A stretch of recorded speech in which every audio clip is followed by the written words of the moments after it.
Mes très chers compatriotes, avant toute chose, je tiens à remercier Dieu Tout-Puissant pour ses nombreux bienfaits. Je présente mes condoléances les plus attristées aux familles qui ont perdu des êtres chers, soit du fait de la Covid-19, soit à cause des poches de violence sur l'ensemble du territoire, particulièrement au Sud Kivu, au Nord Kivu et à Ituri, soit encore à la suite des catastrophes naturelles qui se sont produites dans les différents endroits du pays.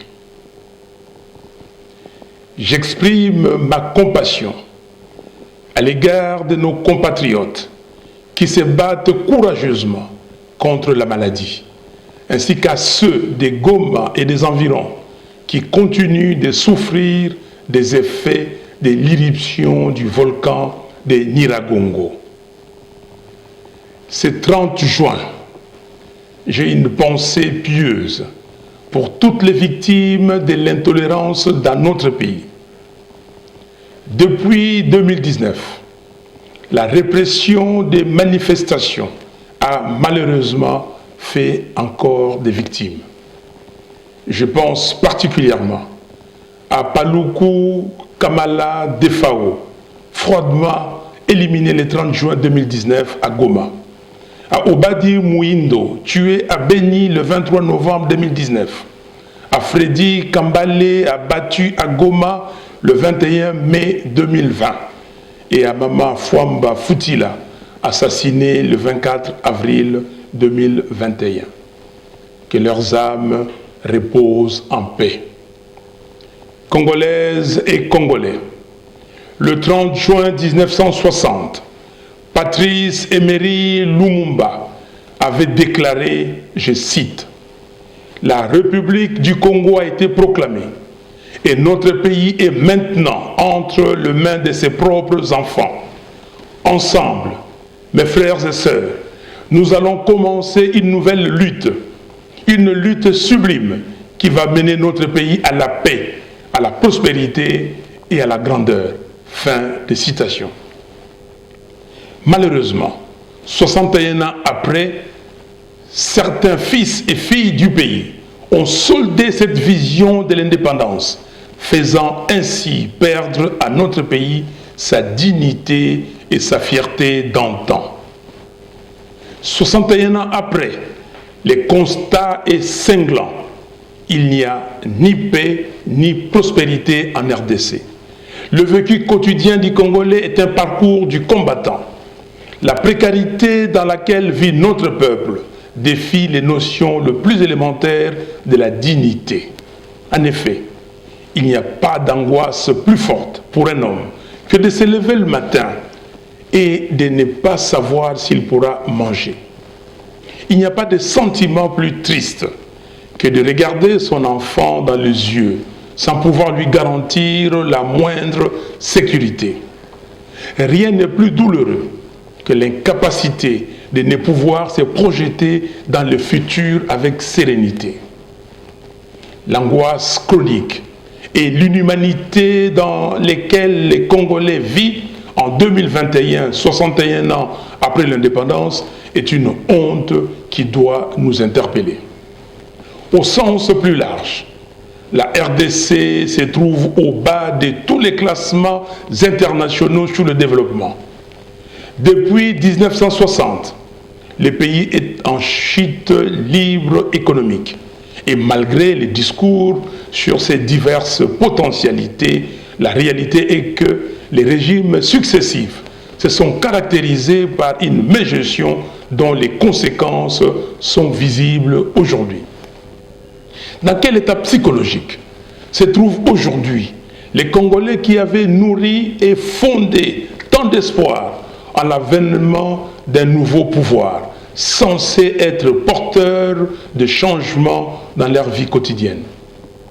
Ces Congolais qui n'arrivent pas à évacuer leurs récoltes, faute de route, et ces familles qui voient leurs enfants mourir par manque de centres de santé et d'ambulances dans leur contrée, mais qui apprennent qu'on a généreusement offert 500 véhicules d'une valeur de 27,5 millions de dollars aux députés parce qu'ils ont obéi à un mot d'ordre. Dans quel état se trouvent ces Congolais clochardisés et malnutris qui apprennent qu'on a détourné 205 millions de dollars du projet du parc agro-industriel de Bukangalonzo et que le dossier a été classé sans suite, comme l'affaire des 15 millions de dollars des pétroliers? Que disent les millions de chômeurs congolais quand ils apprennent que la Commission électorale nationale dite indépendante a dépensé près d'1 milliard de dollars du contribuable congolais sans rendre le moindre compte? Comment se sentent les populations sinistrées d'Ouvira, de Goma et de tant d'autres territoires du pays qui apprennent qu'un groupe de nouveaux riches dilapide chaque jour l'argent de l'État? Que dire alors des éléments de nos forces armées et de sécurité qui n'ont pas suffisamment de rations alimentaires et d'équipements lorsqu'ils apprennent qu'une grosse partie des 450 millions de dollars affectés au programme de 100 jours a été dilapidée? Que pensent les enseignants, le médecin et les fonctionnaires qui savent qu'un petit groupe au pouvoir s'enrichit de manière scandaleuse avec l'argent de l'État? Comment ces millions de Congolais qui n'ont pas accès aux services sociaux de base, eau, électricité, habitat, hygiène, santé, transport, vivent-ils leurs conditions quand on leur dit à longueur de journée que les entreprises publiques sont saignées à blanc par le mandataire public en toute impunité? En vérité, des termes tels que état de droit, bonne gouvernance, gratuité de l'enseignement et lutte contre la corruption sont utilisés par le pouvoir en place comme de simples slogans. Le Parlement, dont l'un des rôles principaux est de contrôler l'action du gouvernement, est devenu le miroir de la corruption. Entre-temps, les régimes usurpateurs du pouvoir du peuple cherchent à tout prix à museler la population et à bâillonner les libertés d'expression et de manifestation. En effet, depuis 2019, toutes les marches que Lamuka a organisées ont été systématiquement et violemment réprimées. Cette répression a atteint son point culminant le 24 avril dernier, avec mort d'hommes et de nombreux blessés graves. Nous avons encore en tête la barbarie des forces de l'ordre exercée sur les femmes de Béni lors de leur marche pacifique le 22 avril, ainsi que les passages à tabac et l'arrestation abusive des élèves de Béni le 29 avril pour avoir exigé la sécurité dans leur territoire. Et pour restreindre davantage les libertés individuelles, un état de siège sans planification a été décrété en Ituri et au nord Kivu. Outre le musellement des voix dissidentes, à l'image de l'arrestation récente du député provincial Jean Bosco Assamba de l'Ituri, il y a derrière cet état de siège une volonté manifeste de créer l'illusion de l'action et de détourner l'attention des vrais problèmes structurels qui minent la sécurité du pays. En effet, il n'est un secret pour personne que notre armée est infiltrée par des éléments étrangers qui la rongent de l'intérieur. Nos vaillants soldats et illustres officiers tels que Mamadou Ndala, Lucien Baouma, Félix Mbouza-Mabé ont payé les prix de leur excellence sur le champ de bataille et de leur détermination sans faille à arrêter les calvaires de nos concitoyens. Ils ont été lâchement assassinés. C'est dans ce contexte que les ennemis de la République, en mal de légitimité et au service des forces étrangères, veulent aujourd'hui déstabiliser davantage le pays. Ils surfent sur la corde tribale, alors que notre pays a, au fil des années, bénéficié de la cohésion nationale et défendu son intégrité territoriale malgré les guerres qui lui ont été imposées. Les paroles du premier président de la République, Joseph Kasavubu, sur la cohésion nationale doivent encore résonner dans nos esprits aujourd'hui, quand il disait le 30 juin 1960, je cite, « Nous ne devons pas oublier que c'est à nous désormais à prendre le relais et à rassembler le matériau de notre unité nationale, à construire notre nation dans l'union et dans la solidarité. » Fin de citation. À cet égard, les milices que le pouvoir en place a créées à Kinshasa et à Lubumbashi sont un danger pour la cohésion nationale. Par ailleurs, après avoir nommé de nouveaux juges à la Cour constitutionnelle en violation de la Constitution, l'on veut rééditer l'exploit de la fraude électorale de 2018 en mettant en place une CENI politisée qui sera chargée d'accomplir la volonté d'un homme. Laissez-moi vous le dire solennellement, cela ne passera pas et le peuple congolais s'élèvera comme un seul homme pour s'y opposer avec la dernière énergie. Dans ce domaine, les réformes institutionnelles dont le pays a besoin doivent se faire de manière consensuelle. La CENI doit être totalement dépolitisée afin d'organiser des élections crédibles, transparentes, inclusives, impartiales et apaisées. Car plus jamais aucune union, aucun front, aucune coalition ne pourra se construire ni prospérer contre la volonté du peuple souverain.